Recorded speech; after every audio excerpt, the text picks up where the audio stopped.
The Weight of Glory. This was preached originally as a sermon in the Church of St Mary the Virgin, Oxford, on June 8, 1941, and was subsequently published. If you asked 20 good men today what they thought the highest of the virtues, 19 of them would reply unselfishness. But if you asked almost any of the great Christians of old, he would have replied love. You see what has happened. A negative term has been substituted for a positive, and this is of more than philological importance. The negative ideal of unselfishness carries with it the suggestion not primarily of securing good things for others, but of going without them ourselves, as if our abstinence and not their happiness was the important point. I do not think this is the Christian virtue of love. The New Testament has lots to say about self-denial, but not about self-denial as an end in itself. We are told to deny ourselves and to take up our crosses in order that we may follow Christ, and nearly every description of what we shall ultimately find, if we do so, contains an appeal to desire. If there lurks in most modern minds the notion that to desire our own good and earnestly to hope for the enjoyment of it is a bad thing, I submit that this notion has crept in from Kant and the Stoics and is no part of the Christian faith. Indeed, if we consider the unblushing promises of reward and the staggering nature of the rewards promised in the Gospels, it would seem that our Lord finds our desires not too strong, but too weak. We are half-hearted creatures, fooling about with drink and sex and ambition, when infinite joy is offered us. Like an ignorant child who wants to go on making mud pies in a slum because he cannot imagine what is meant by the offer of a holiday at the sea, we are far too easily pleased. We must not be troubled by unbelievers when they say that this promise of reward makes the Christian life a mercenary affair. There are different kinds of reward. There is the reward which has no natural connection with the things you do to earn it. It is quite foreign to the desires that ought to accompany those things. Money is not the natural reward of love. That is why we call a man mercenary if he marries a woman for the sake of her money. But marriage is the proper reward for a real lover, and he is not mercenary for desiring it. A general who fights well in order to get a peerage is mercenary. A general who fights for victory is not, victory being the proper reward of battle, as marriage is the proper reward of love. The proper rewards are not simply tacked on to the activity for which they are given, but are the activity itself in consummation. There is also a third case, which is more complicated. An enjoyment of Greek poetry is certainly a proper and not a mercenary reward for learning Greek. But only those who have reached the stage of enjoying Greek poetry can tell from their own experience that this is so. The schoolboy beginning Greek grammar cannot look forward to his adult enjoyment of Sophocles as a lover looks forward to marriage or a general to victory. He has to begin by working for marks, or to escape punishment, or to please his parents, or at best in the hope of a future good, which he cannot at present imagine or desire. His position, therefore, bears a certain resemblance to that of the mercenary. The reward he is going to get will, in actual fact, be a natural or proper reward, but he will not know that till he has gotten it. Of course, he gets it gradually. Enjoyment creeps in upon the mere drudgery, and nobody could point to a day or an hour when the one ceased and the other began.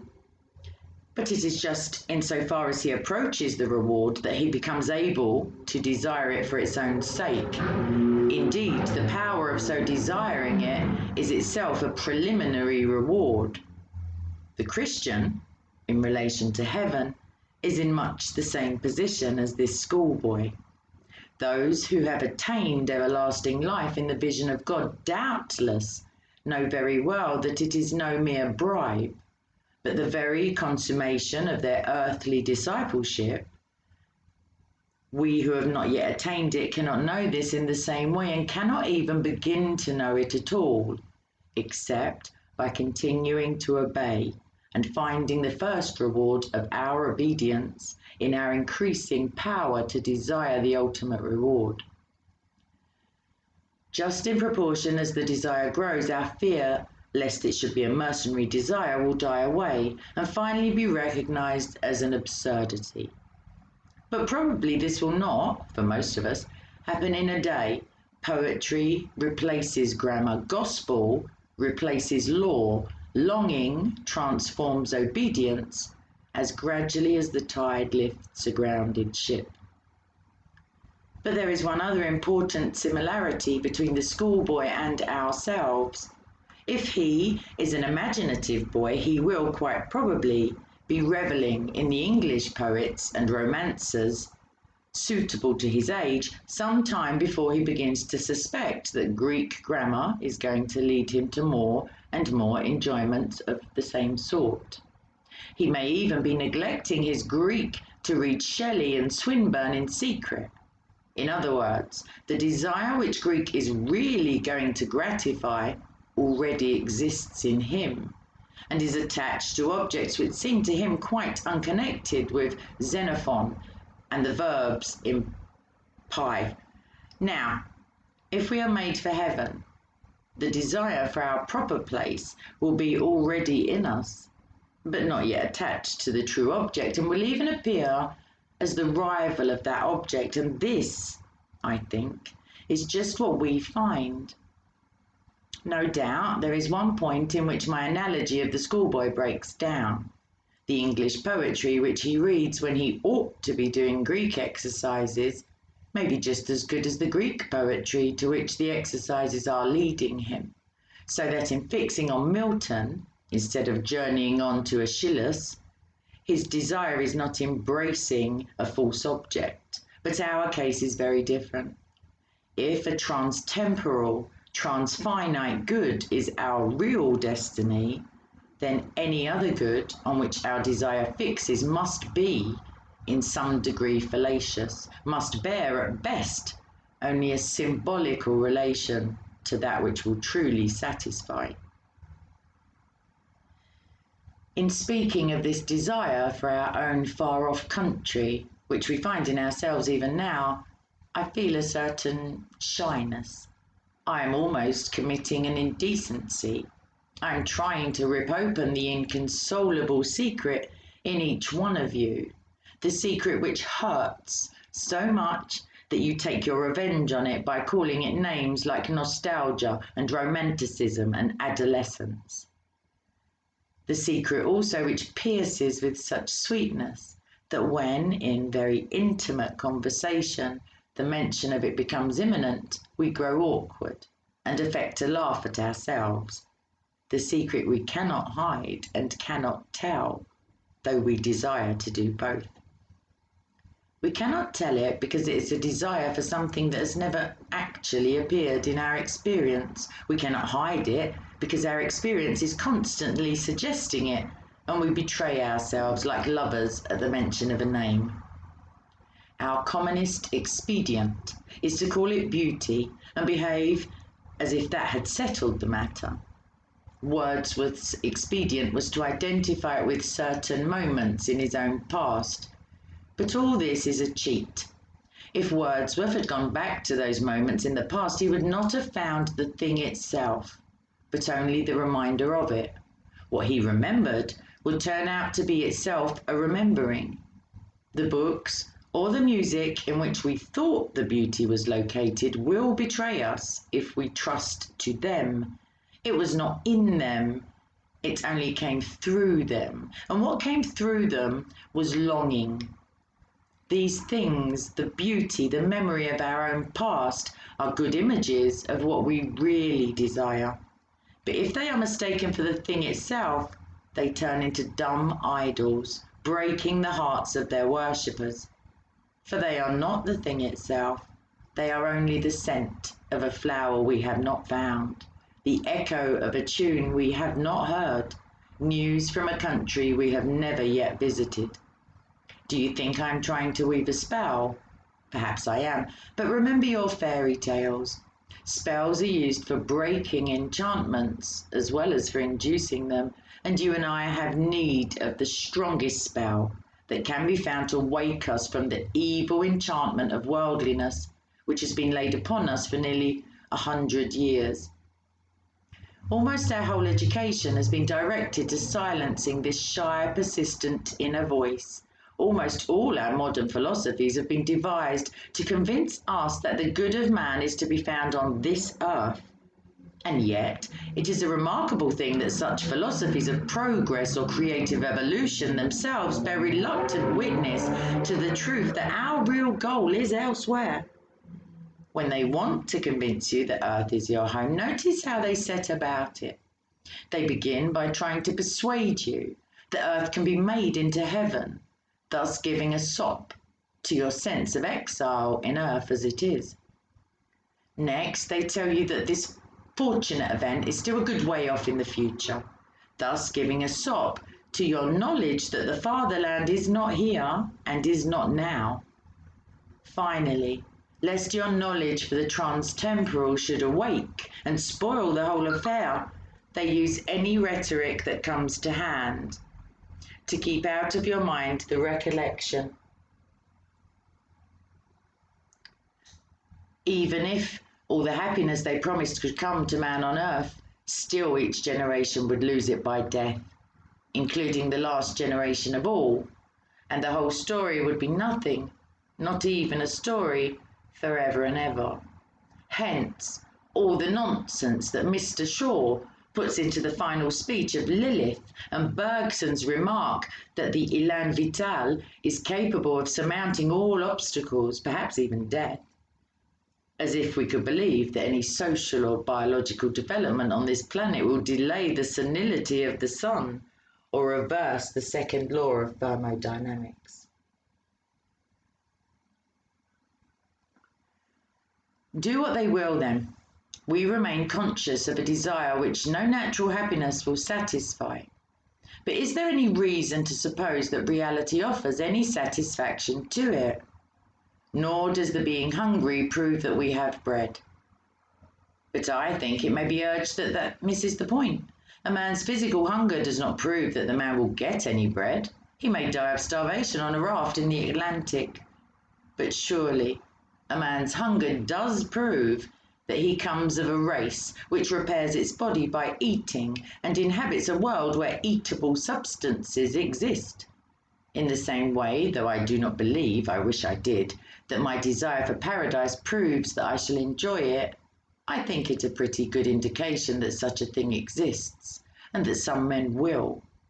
A man may love a woman and not win her, but it would be very odd if the phenomenon called falling in love occurred in a sexless world. Here, then, is the desire, still wandering and uncertain of its object, and still largely unable to see that object in the direction where it really lies. Our sacred books give us some account of the object. It is, of course, a symbolical account. Heaven is, by definition, outside our experience, but all intelligible descriptions must be of things within our experience. The scriptural picture of heaven is therefore just as symbolical as the picture which our desire, unaided, invents for itself. Heaven is not really full of jewelry, any more than it is really the beauty of nature or a fine piece of music. The difference is that the scriptural imagery has authority. It comes to us from writers who are closer to God than we, and it has stood the test of Christian experience down the centuries. The natural appeal of this authoritative imagery is to me, at first, very small. At first sight, it chills rather than awakes my desire, and that is just what I ought to expect. If Christianity could tell me no more of the far-off land than my own temperament led me to surmise already, then Christianity would be no higher than myself. If it has more to give me, I must expect it to be less immediately attractive than my own stuff. Sophocles, at first, seems dull and cold to the boy who has only reached Shelley. If our religion is something objective, then we must never avert our eyes from those elements in it which seem puzzling or repellent, for it will be precisely the puzzling or the repellent which conceals what we do not yet know and need to know.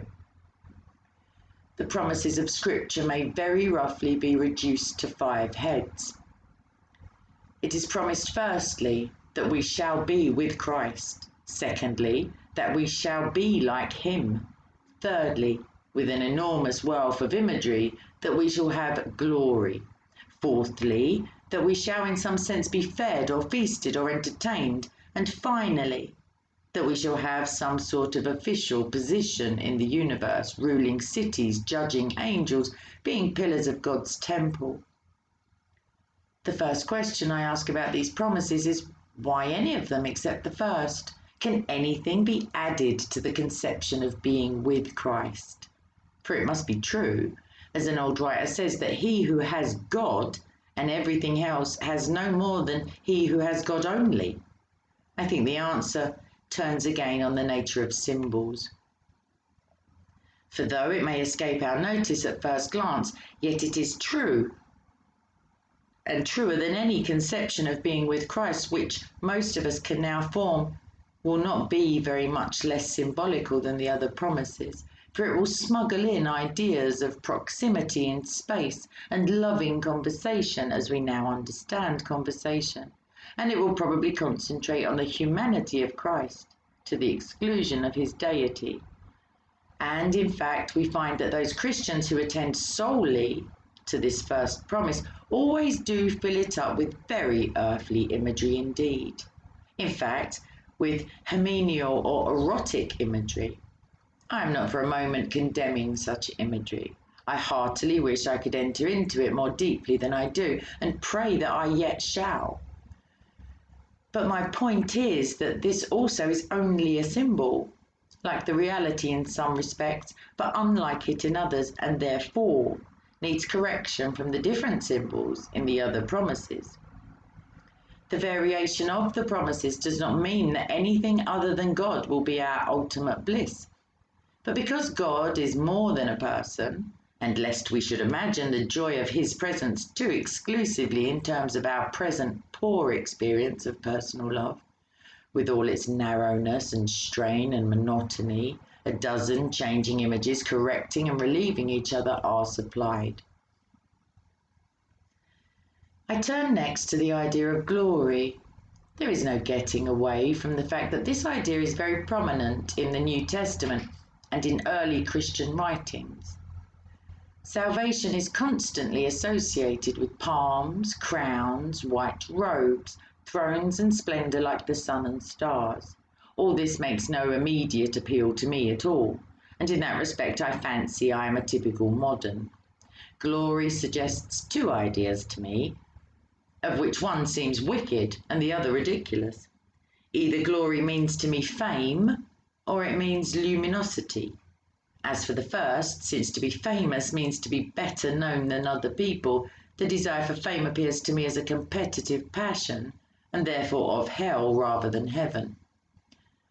As for the second, who wishes to become a kind of living electric light bulb? When I began to look into this matter, I was shocked to find such different Christians as Milton, Johnson, and Thomas Aquinas taking heavenly glory, quite frankly, in the sense of fame or good report, but not fame conferred by our fellow creatures, fame with God, approval, or I might say appreciation by God. And then, when I had thought it over, I saw that this view was scriptural. Nothing can eliminate from the parable the divine accolade. Well done, thou good and faithful servant. With that, a good deal of what I had been thinking my whole life fell down like a house of cards. I suddenly remembered that no one can enter heaven except as a child, and nothing is so obvious in a child, not in a conceited child, but in a good child, as its great and undisguised pleasure in being praised. Not only in a child either, but even in a dog or a horse. Apparently, what I had mistaken for humility had all those years prevented me from understanding what is in fact the humblest, the most childlike, the most creaturely of pleasures, nay, the specific pleasure of the inferior, the pleasure of a beast before men, a child before its father, a pupil before his teacher, a creature before its creator. I am not forgetting how horribly this most innocent desire is parodied in our human ambitions, or how very quickly in my own experience the lawful pleasure of praise from those whom it was my duty to please turns into the deadly poison of self-admiration. But I thought I could detect a moment, a very, very short moment, before this happened, during which the satisfaction of having pleased those whom I rightly loved and rightly feared was pure, and that is enough to raise our thoughts to what may happen when the redeemed soul, beyond all hope and nearly beyond belief, learns at last that she has pleased him whom she was created to please. There will be no room for vanity. She will be free from the miserable illusion that it is her doing, with no taint of what we should now call self-approval. She will most innocently rejoice in the things that God has made her to be, and the moment which heals her old inferiority complex forever will also drown her pride deeper than Prospero's book. Perfect humility dispenses with modesty. If God is satisfied with the work may be satisfied with itself. It is not for her to bandy compliments with her sovereign. I can imagine someone saying that he dislikes my idea of heaven as a place where we are patted on the back, but proud misunderstanding is behind that dislike. In the end, that face, which is the delight or terror of the universe, must be turned upon each of us, either with one expression or with the other, either conferring glory inexpressible or inflicting shame that can never be cured or disguised. I read in a periodical the other day that the fundamental thing is how we think of God. By God himself, it is not. How God thinks of us is not only more important, but infinitely more important. Indeed, how we think of him is of no importance, except insofar as how it is related to how he thinks of us. It is written that we shall stand before him, shall appear, shall be inspected. The promise of glory is the promise almost incredible, and only possible by the work of Christ, that some of us, that any of us who really chooses, shall actually survive that examination, shall find approval, shall please God. To please God, to be a real ingredient in the divine happiness, to be loved by God, not merely pitied, but delighted in, as an artist delights in his work, or a father in a son. It seems impossible, a weight or burden of glory which our thoughts can hardly sustain. But so it is. And now, notice what is happening. If I had rejected the authoritative and scriptural image of glory and stuck obstinately to the vague desire which was at the outset my only pointer to heaven, I could have seen no connection at all between that desire and the Christian promise. But now, having followed up what seemed puzzling and repellent in the sacred books, I find, to my great surprise, looking back, that the connection is perfectly clear. Glory, as Christianity teaches me to hope for it, turns out to satisfy my original desire, and indeed to reveal an element in that desire which I had not noticed. By ceasing for a moment to consider my own wants, I've begun to learn better what I really wanted. When I attempted a few minutes ago to describe our spiritual longings, I was omitting one of their most curious characteristics. We usually notice it just as the moment of vision dies away, as the music ends, or as the landscape loses the celestial light. What we feel then has been well described by Keats as the journey homeward to habitual self. You know what I mean. For a few minutes we have had the illusion of belonging to that world, and now we wake to find that it is no such thing. We have been mere spectators. Beauty has smiled, but not to welcome us. Her face was turned in our direction, but not to see us. We have not been accepted, welcomed, or taken into the dance. We may go when we please. We may stay if we can. Nobody marks us. A scientist may reply that since most of the things we call beautiful are inanimate, it is not very surprising that they take no notice of us. That, of course, is true. It is not the physical objects that I am speaking of, but that indescribable something, of which they become, for a moment, the messengers. And part of the bitterness which mixes with the sweetness of that message is due to the fact that it so seldom seems to be a message intended for us, but rather something we have overheard. By bitterness I mean pain, not resentment. We should hardly dare to ask that any notice be taken of ourselves, but we pine. The sense that in this universe we are treated as strangers, the longing to be acknowledged, to meet with some response, to bridge some chasm that yawns between us and reality, is part of our inconsolable secret. And surely, from this point of view, the promise of glory, in the sense described, becomes highly relevant to our deep desire. For glory meant good rapport with God, acceptance by God, response, acknowledgement, and welcome into the heart of things. The door on which we have been knocking all our lives will open at last. Perhaps it seems rather crude to describe glory as the fact of being noticed by God, but this is almost the language of the New Testament. St. Paul promises to those who love God, not as we should expect that they will know him, but that they will be known by him. 1 Corinthians 8:3. It is a strange promise. Does not God know all things at all times? But it is dreadfully re-echoed in another passage of the New Testament. There we are warned that it may happen to any one of us to appear at last before the face of God and hear only the appalling words, "I never knew you, depart from me." In some sense, as dark to the intellect as it is unendurable to the feelings, we can be both banished from the presence of Him who is present everywhere and erased from the knowledge of Him who knows all. We can be left utterly and absolutely outside, repelled, exiled, estranged, finally and unspeakably ignored. On the other hand, we may be called in, welcomed, received, acknowledged. We walk every day on the razor edge between these two incredible possibilities.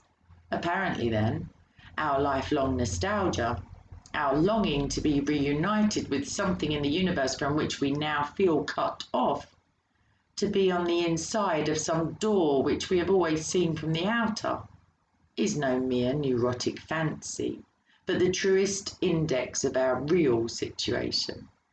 And to be at last summoned inside would be both glory and honour beyond all our merits, and also the healing of that old ache. And this brings me to the other sense of glory. Glory as brightness, as splendour, luminosity. We are to shine as the sun. We are to be given the morning star. I think I begin to see what it means. In one way, of course, God has given us the morning star already. You can go and enjoy the gift on many fine mornings if you get up early enough. What more, you may ask, do we want? But we want so much more. Something the books on aesthetics take little notice of.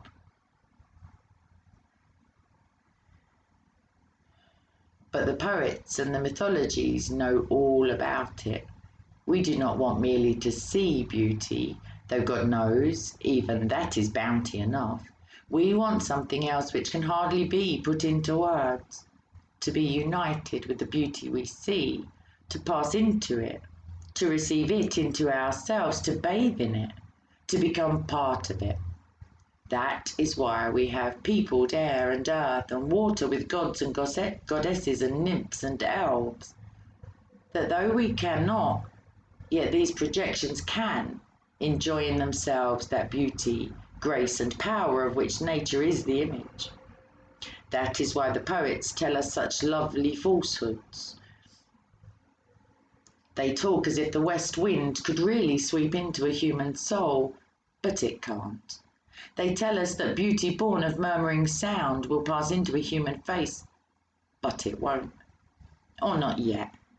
For if we take the imagery of Scripture seriously, if we believe that God will one day give us the morning star and cause us to put on the splendor of the sun, then we may surmise that both the ancient myths and the modern poetry, so false as history, may be very near the truth as prophecy. At present we are on the outside of the world, the wrong side of the door. We discern the freshness and purity of morning, but they do not make us fresh and pure. We cannot mingle with the splendors we see, but all the leaves of the New Testament are rustling with the rumor that it will not always be so. Someday, God willing, we shall get in, when human souls have become as perfect in voluntary obedience as the inanimate creation is in its lifeless obedience. Then they will put on its glory, or rather that greater glory of which nature is only the first sketch. For you must not think that I am putting forward any heathen fancy of being absorbed into nature. Nature is mortal, we shall outlive her. When all the suns and nebulae have passed away, each one of you will still be alive. Nature is only the image, the symbol, but it is the symbol Scripture invites me to use. We are summoned to pass in through nature, beyond her, into that splendor which she fitfully reflects. And in there, in beyond nature, we shall eat of the tree of life. At present, if we are reborn in Christ, the spirit in us lives directly on God, but the mind and still more the body receives life from Him at 1,000 removes, through our ancestors, through our food, through the elements, the faint, far-off results of those energies which God's creative rapture implanted in matter when He made the worlds are what we now call physical pleasures, and even thus filtered, they are too much for our present management. What would it be to taste at the fountainhead that stream of which even these lower reaches prove so intoxicating? Yet that, I believe, is what lies before us. The whole man is to drink joy from the fountain of joy. As St. Augustine said, the rapture of the saved soul will flow over into the glorified body. In the light of our present, specialized and depraved appetites, we cannot imagine this torrens voluptatis, and I warn everyone most seriously not to try, but it must be mentioned to drive out thoughts even more misleading, thoughts that what is saved is a mere ghost, or that the risen body lives in numb insensibility.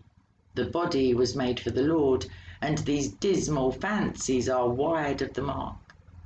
Meanwhile, the cross comes before the crown, and tomorrow is a Tuesday morning. A cleft has opened in the pitiless walls of the world, and we are invited to follow our great captain inside. The following him is, of course, the essential point.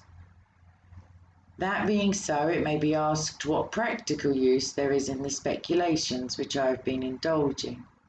I can think of at least one such use. It may be possible for each to think too much of his own potential glory hereafter. It is hardly possible for him to think too often or too deeply about that of his neighbour. The load or weight or burden of my neighbour's glory should be laid daily on my back, a load so heavy that only humility can carry it, and the backs of the proud will be broken. It is a serious thing to live in a society of possible gods and goddesses, to remember that the dullest and most uninteresting person you talk to may one day be a creature which, if you saw it now, you would be strongly tempted to worship, or else a horror and a corruption such as you now meet, if at all, only in a nightmare. All day long we are in some degree helping each other to one or other of those destinations. It is in the light of these overwhelming possibilities, it is with the awe and the circumspection proper to them, that we should conduct all our dealings with one another, all friendships, all loves, all play, all politics. There are no ordinary people. You have never talked to a mere mortal. Nations, cultures, arts, civilization, these are mortal, and their life is to ours as the life of a gnat. But it is immortals whom we joke with, work with, marry, snub, and exploit, immortal horrors or everlasting splendours. This does not mean that we are to be perpetually solemn. We must play, but our merriment must be of that kind, and it is in fact the merriest kind, which exists between people who have from the outset taken each other seriously. No flippancy, no superiority, no presumption. And our charity must be a real and costly love, with deep feeling for the sins in spite of which we love the sinner.